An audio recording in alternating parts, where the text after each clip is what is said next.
السلام عليك يا رسول الله السلام عليك حبيبي يا نبي الله السلام عليك يا رسول الله السلام عليك حبيبي يا نبي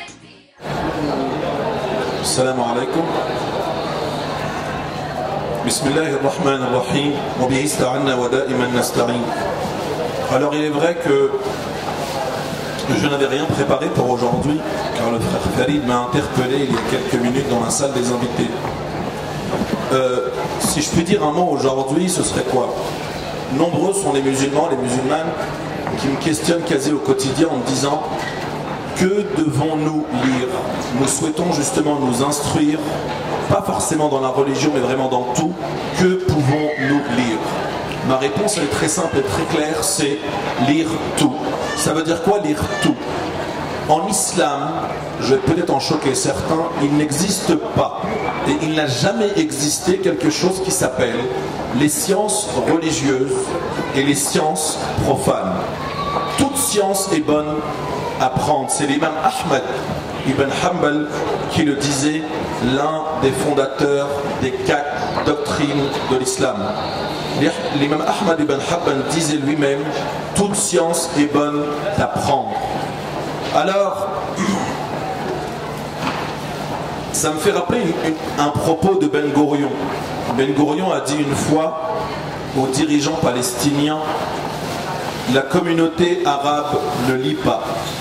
Et si elle lit, elle ne comprend pas. Et lorsqu'elle comprend, elle n'agit pas. Alors deux choix bien sûr. Une personne justement qui est contre ces propos et souhaite se dresser contre cela n'a qu'un choix et qu'une base, c'est de lire justement.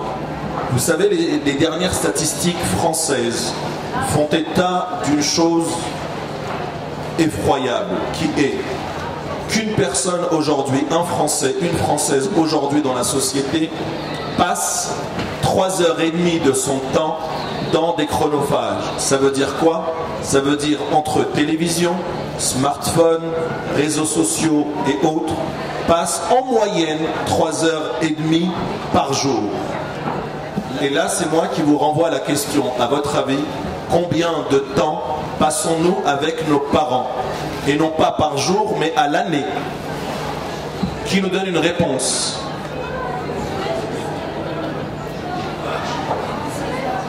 Une semaine par an. En nombre d'heures, ça nous donnerait quoi? Vous êtes proche d'ailleurs.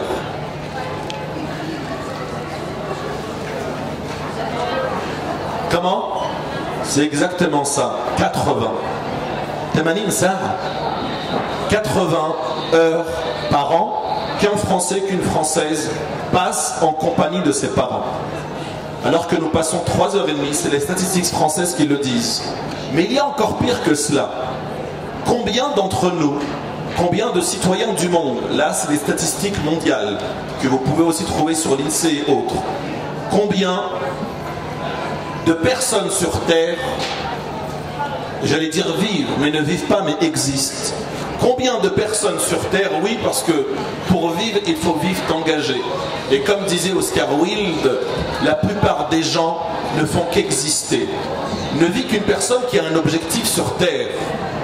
Et les gens qui ont un objectif sur Terre se comptent sur les doigts d'une seule main. Combien y a-t-il de pourcents de personnes qui vivent un objectif et vivent pour aboutir à un objectif précis, à votre avis? Combien? 30%, 20%, 10% pour vous? Comment? 15? 15. Très bien, 15. 3%. 3%, c'est les statistiques récentes depuis 98 qui n'ont pas changé. 3% de personnes sur Terre vivent pour un objectif bien précis. Alors on va se dire, oui, mais où en sommes-nous de la doctrine juridique de l'islam, de l'essence même de l'islam? Nos savants musulmans, les musulmans qui nous ont précédés et dont nous aimons tant nous référer, ont toujours vécu pour un objectif. Non pas pour répéter un énième fonctionnement qui existe déjà, mais uniquement pour faire ce qu'il ne se trouve pas dans la société. Vous connaissez tous un imam qui s'appelait Al-Imam Al-Bukhari. Al-Imam Al-Bukhari existait au 2e siècle de l'Hégire. 2e et 3e siècle, puisqu'il est décédé en 256 de l'ère hégirienne, 10e siècle de l'ère chrétienne ou encore du calendrier julien. L'imam al-Bukhari ne s'est pas réveillé un bon matin en se disant « Tiens, je vais compiler pour les musulmans des recueils authentiques ». Alors qu'il y en avait tant, et même avant lui. Ça n'a pas été le premier qui a retenu, qui a recueilli les hadiths du prophète alayhi salatu wassalam. Mais a entendu un jour dans le conseil, dans le majlis, dans l'assise de l'imam Hammad. Hammad, les gens lui rétorquaient du matin au soir, lui rabâchaient des recueils en lui disant « Est-ce authentique? Est-ce une parole prophétique? Est-ce la parole d'un compagnon? Est-ce la parole d'un successeur des compagnons ?» Et leur maître Hammad leur a dit « Si seulement nous avions aujourd'hui une compilation qui regrouperait uniquement les recueils authentiques dits authentique ou encore valide ou encore saint. Pourquoi saint et valide? On traduit beaucoup par authentique, ce qui n'est pas forcément vrai. Cela veut dire quoi concrètement authentique? Cela veut dire que ce hadith, ce recueil, est passé par un grand laboratoire d'analyse. Et il a subi toute une batterie d'analyses pour sortir comment? Pour sortir saint. C'est pourquoi nous l'appelons sahih. Et sahih en arabe est à l'opposé de alil. Et alil qui veut dire quoi? Qui porte une infirmité, une pathologie ou encore une maladie. Et lorsqu'il sort sain, cela veut dire qu'il est inéluctable, il est irréprochable. Et Al-Bukhari à l'époque avait 16 ans uniquement. Et à 16 ans, il s'est dit, il a dit un mot. 2 mots en arabe, il a dit Ana laha, je serai donc cette personne. Et pendant 16 ans, il s'est justement, il est resté assidu à cette tâche pour nous sortir, pour regrouper 100 000 hadiths. Et parmi 100 000 hadiths qu'il a fait passer dans ce laboratoire d'analyse, on a extrait 7275 que le musulman aujourd'hui peut prendre, non pas pour pratiquer, car c'est le danger justement, prendre, comprendre et analyser en profondeur. Pour quelle raison? Une personne aujourd'hui qui va vous dire, nombreux sont les frères et les sœurs qui vous disent c'était urgent, je sais que l'internet est un danger, je dis bien l'internet est un danger, mais j'étais vraiment embarrassé, j'étais désemparé, j'ai dû consulter en ligne ce qui me passait, ce qui me tombait sur la main. Et certains ont dit oui, il y a un hadith sahih qui dit que. Et les musulmans, malheureusement aveuglément, vont se dire ok, ben je prends puisqu'il est authentique. Ça ne veut absolument rien dire. C'est uniquement de l'absurdité qu'on vous donne. Car malheureusement aujourd'hui, les prédicateurs, les imams, les savants, les intellectuels ne donnent plus à penser mais pensent à votre place. Et normalement le savant n'est pas là pour donner sa pensée, mais uniquement là pour vous donner à penser. Et donc en venant comme ça et de manière lapidaire, ériger des textes sans les limiter à leur contexte ou encore en les utilisant comme prétexte pour un nouveau contexte et le danger justement de l'islam et de la communauté. Nombreux sont même les étudiants et les étudiantes en islamologie qui vous disent je n'en peux plus, je ne sais plus comment faire.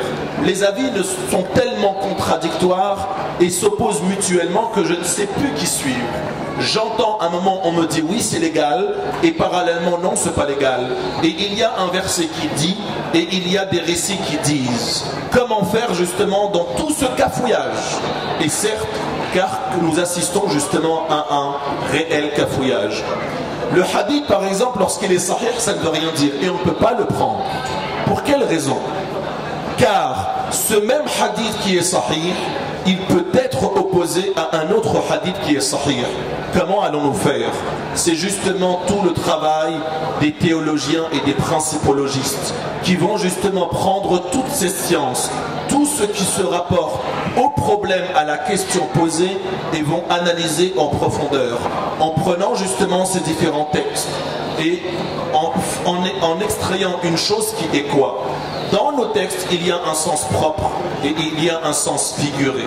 Il y a un sens inhérent et il y a un sens afférent que les principologistes vont appeler il y a quelque chose qui est dit. Cela veut dire qu'il a été formulé. On va appeler ça du mantour, ça a été dit. Nataqa bihi a été formulé. Et il y a une chose qui n'est pas dite, mais est comprise implicitement. Ce qui s'appelle justement mafhoum. J'ai compris que. Par exemple, ici, le frère Farid va vous dire ce soir, pour les adhérents, j'organise telle soirée pour les adhérents et les bénévoles. Vous mettez une grande pancarte en vous mettant pour les bénévoles, c'est gratuit. Vous comprenez pas. Vous comprenez quoi exactement? Vous comprenez que pour les bénévoles, c'est gratuit, c'est bien ça. Mais vous avez compris quoi aussi implicitement? Que pour ceux qui ne sont pas bénévoles, c'est payant. Par contre, ce n'est pas dit. Mais nous avons énormément de textes dans le Coran, ce qui s'appelle Sharia, donc ce qui est canon. Nous avons énormément de textes dans le Coran et dans la Sunna authentique du prophète alayhi salatu wassalam qui disent la même chose. Cela veut dire que lorsque nous allons lire par exemple les textes qui relatent le mariage, les relations entre femmes et hommes, qui sont majoritaires, les relations justement traitant de la famille et de l'éducation, c'est les versets majoritaires de la charia, il y en a 70 pour info. Pareillement pour les hadiths du prophète alayhi salatu wassalam, prendre tout cela et analyser en se disant, même si les deux sont sahih, il n'en finira qu'un. Cela veut dire que lorsque nous allons faire ce travail d'analyse, nous allons dire ce hadith sera retenu et nous allons l'appeler mahfour. Et ce hadith va être shed, cela veut dire comprenant, comportant une anomalie, et nous allons l'écarter. Mais à la base même, ce récit est authentique et celui-ci est authentique. Donc c'est bien sûr aux principologistes d'étudier cela en profondeur et donner justement aux musulmans à penser. On parlait bien sûr tout à l'heure d'éducation et de lire. Vous savez que le premier, je ne suis pas là bien sûr pour vous donner cette évidence, tout le monde va vous dire justement le premier verset qui a été révélé au prophète alayhi salatu wassalam a été Iqra, qui veut dire lire, oui et non encore une fois, car ce ne veut pas dire forcément lis, ça veut dire oui, lis et découvre en profondeur, ça veut surtout dire arme-toi intellectuellement. Cela veut dire encore une fois que toute science est bonne à prendre.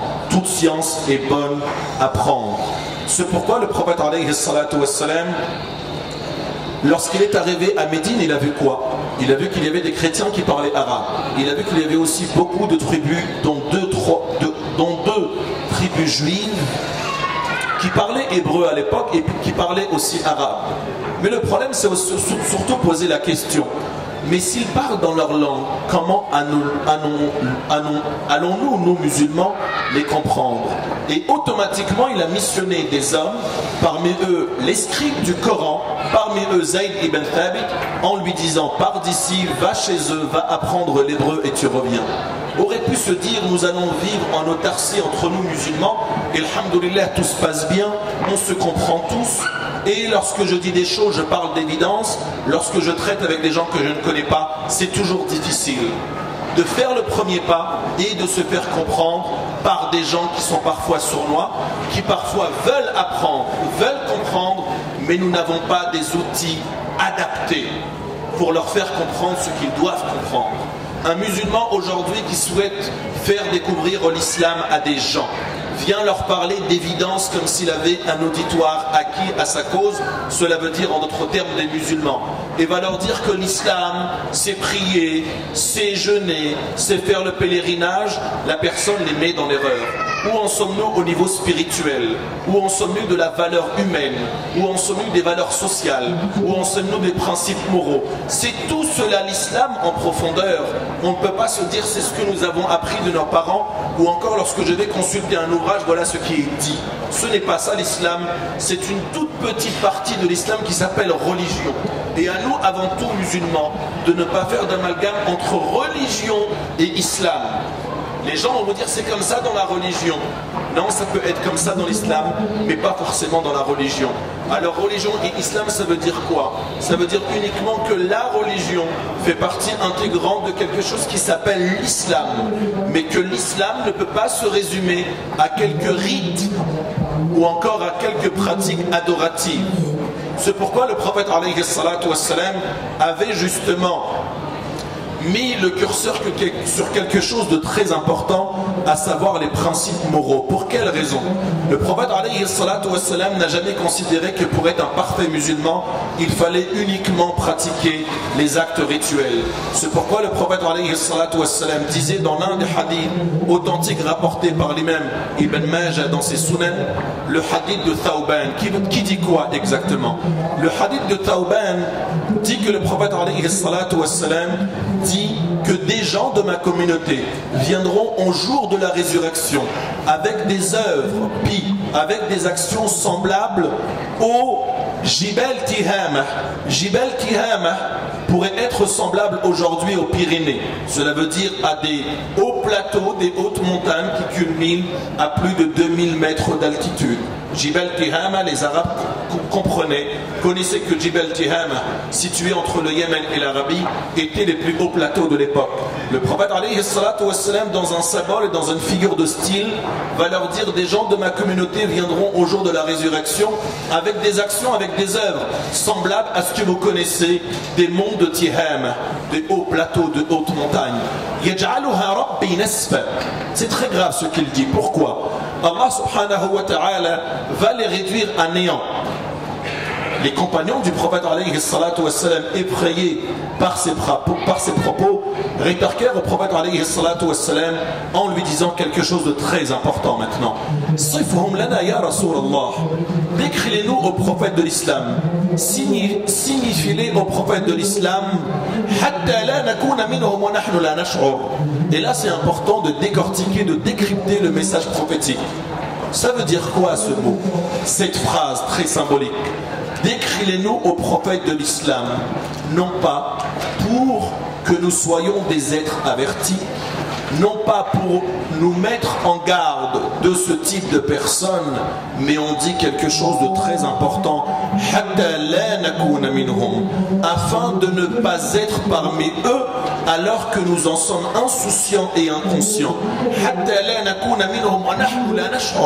Cela veut dire que le musulman est la personne qui se remet constamment, continuellement en question et même en cause, et ne croit pas que ce qu'il fait de manière évidente est l'islam et rien d'autre, et qui est dans la bonne voie, et que les autres qui ne sont pas comme moi, qui ne pensent pas comme moi, qui ne réfléchissent pas comme moi, qui ne sont pas habillés comme moi, ne sont pas le musulman et les musulmanes qu'il faut aujourd'hui.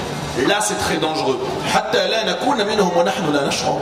Afin de ne pas être parmi eux alors que nous sommes inconscients et insouciants de cette réalité. Le prophète alayhi salatu wassalam leur a dit: Amma innahum ikhwanukum. Sachez que c'est vos frères. Yusalluna kama tusallun. Ils prient comme vous priez. Wa yasumuna kama tasumun. Et ils jeûnent comme vous jeûnez. Wa yatasaddaquna bi fuduli amwalihim.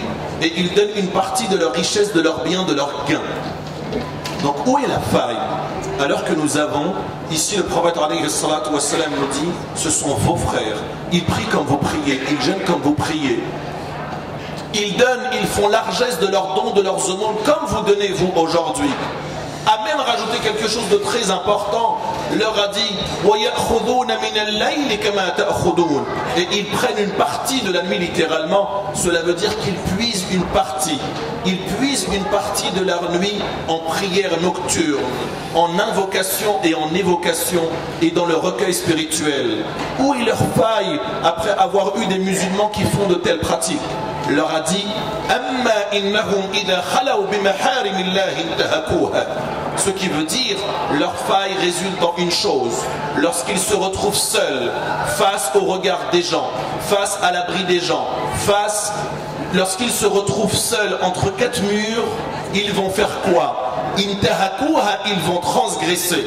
Ils vont violer et transgresser leurs engagements. Donc cela veut dire que le prophète alayhi salatu wassalam a autant mis l'accent sur ces adorations qui sont une partie de la ibadah, car les savants, parmi eux Ibn Taymiyyah et d'autres, ont catégorisé, ont scindé les ibadah en deux catégories. Une catégorie que nous appelons les actes cultuels ou encore les actes rituels, al-ibadat al-sha'airiyya, et les adorations pratiques, relationnelles, al-ibadat al-ta'amuliyya. Qui veut dire quoi?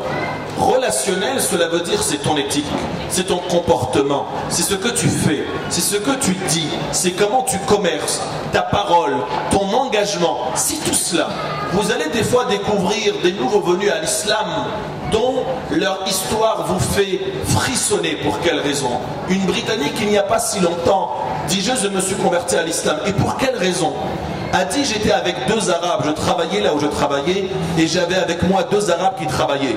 Et à chaque fois que je pénétrais dans la salle de cuisine pour prendre un verre d'eau, un café et autres, ils se mettaient, alors qu'ils parlaient arabe, se mettaient à parler en anglais. Une fois, deux fois, trois fois. Et s'est dit: mais il y a un problème chez ces gens. Ils parlent arabe, lorsqu'ils me voient pénétrer dans la cuisine, se mettent à parler en anglais. Chez nous, c'est l'inverse. Leur a dit: mais pourquoi faites-vous cela? Pourquoi faites-vous quoi? Mais pourquoi vous parlez arabe et lorsque je pénètre dans la cuisine, vous parlez en anglais? Leur a dit: c'est une injonction prophétique. Le prophète alayhi salatu wassalam, et avant lui Rabbuna subhanahu wa ta'ala, nous a donné une injonction. L'injonction, cela veut dire l'impératif.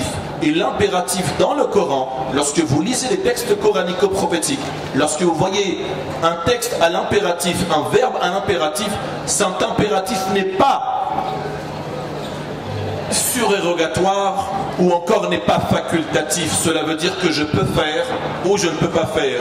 Lorsque vous voyez un impératif dans le Coran, vous lisez un impératif dans le Coran, Allah subhanahu wa ta'ala veut vous dire par là que cette injonction,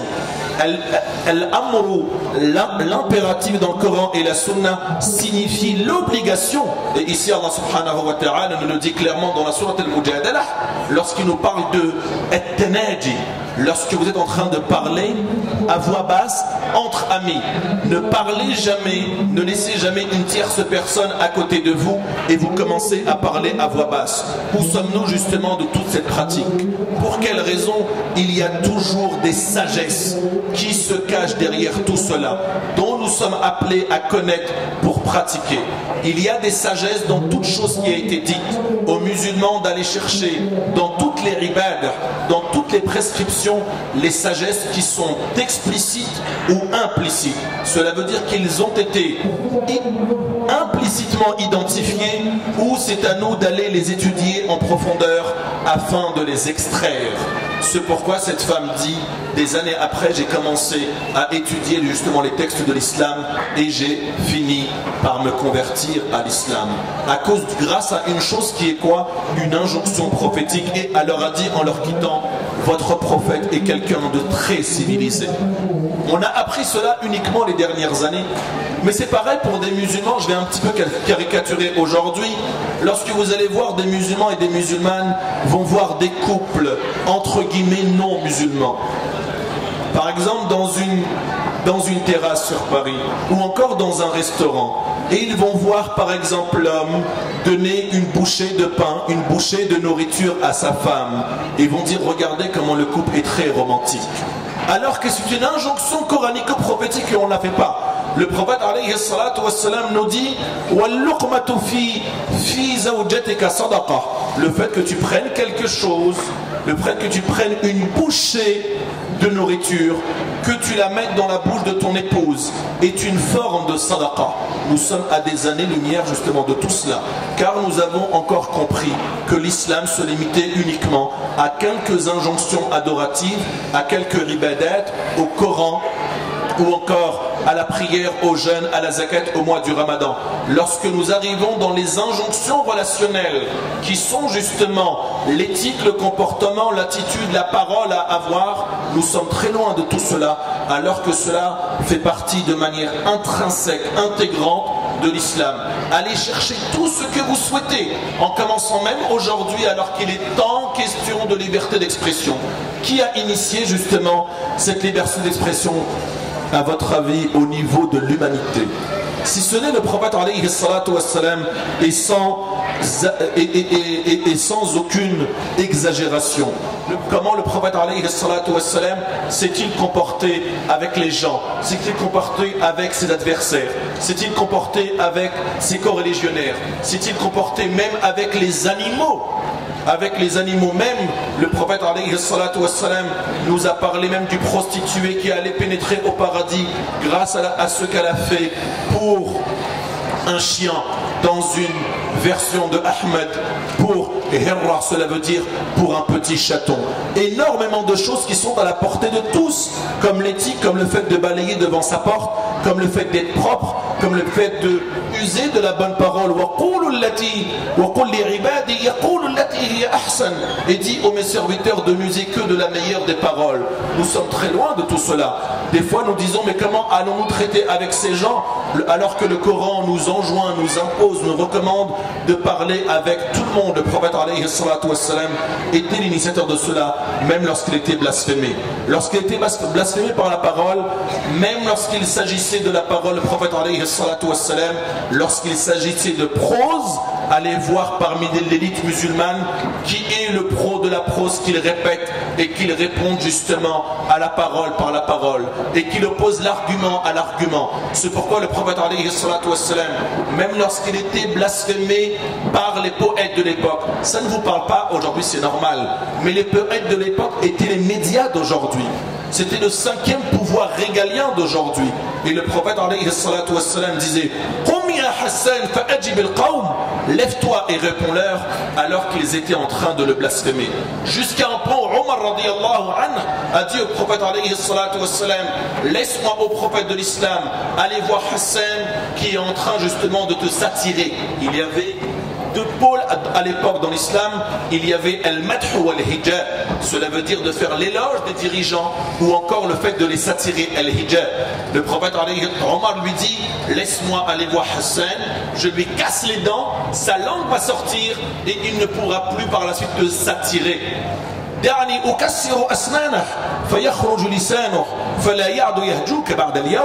Le prophète alayhi salatu wassalam lui a dit non, pas du tout, laisse-les, mais plutôt lève-toi et réponds justement à ces vindications, réponds à la parole par la parole, réponds à l'offense par l'offense, mais non pas à la violence par la violence. C'est pourquoi le prophète alayhi salatu wassalam, nous l'appelons la rahma, mais à nous justement de se puiser dans cette rahma pour en extraire les sens, les droits et les devoirs. Que devons-nous faire et que ne pas faire? C'est le sens même de la charia. La charia, pour les personnes qui pourraient se dire mais c'est quoi cette charia? La charia est venue pour deux choses. C'est uniquement 228 passages coraniques dans le Coran, parmi les 6236, qui vous disent une chose: faites et ne faites pas. Fais pour ton salut et ne fais pas pour ton salut.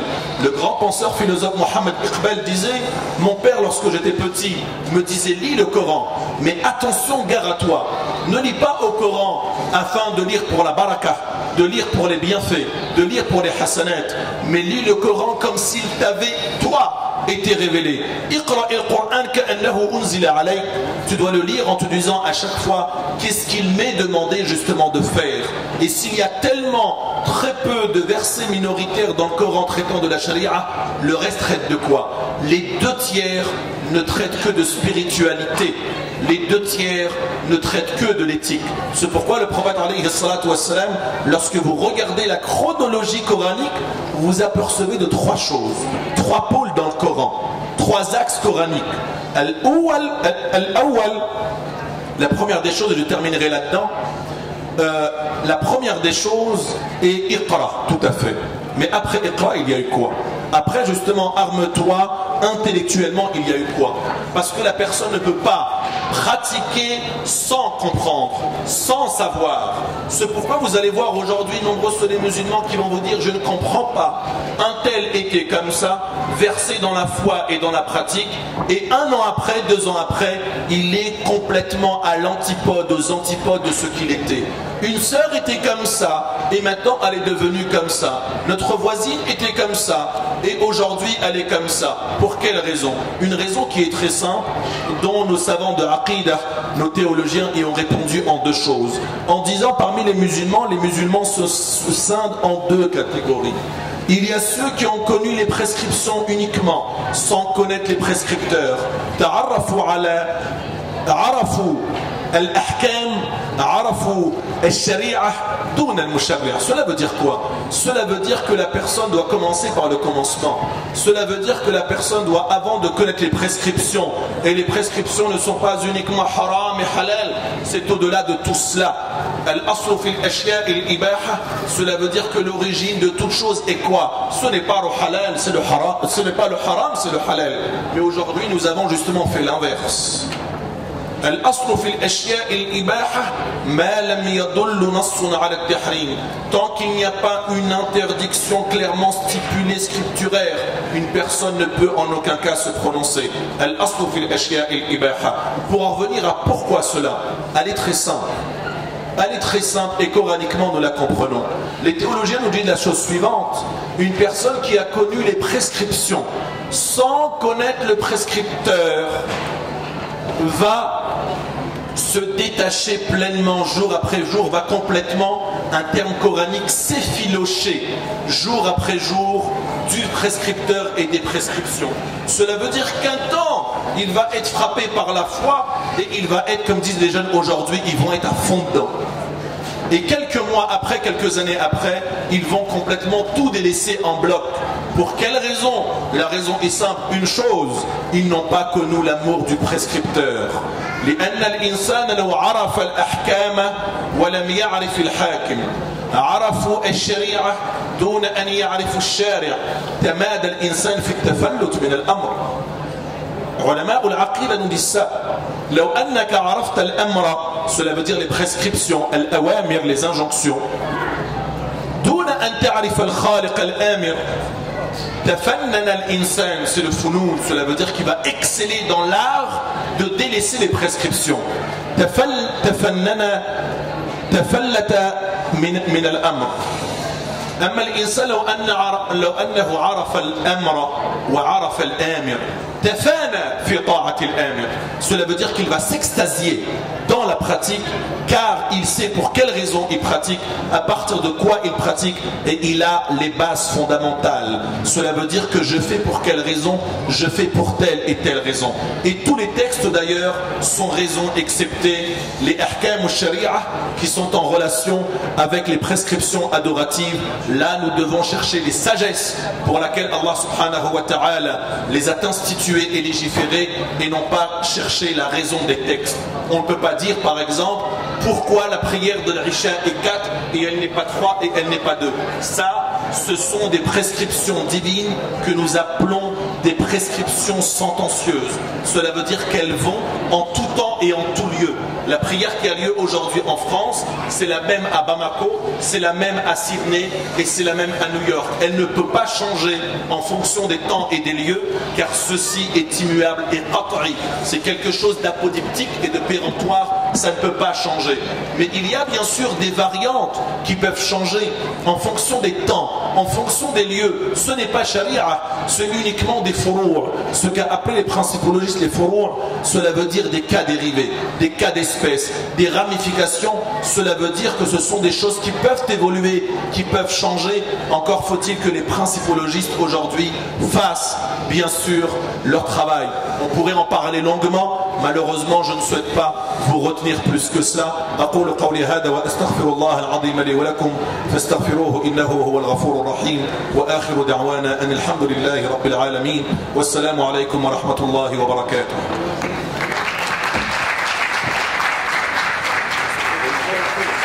السلام عليك يا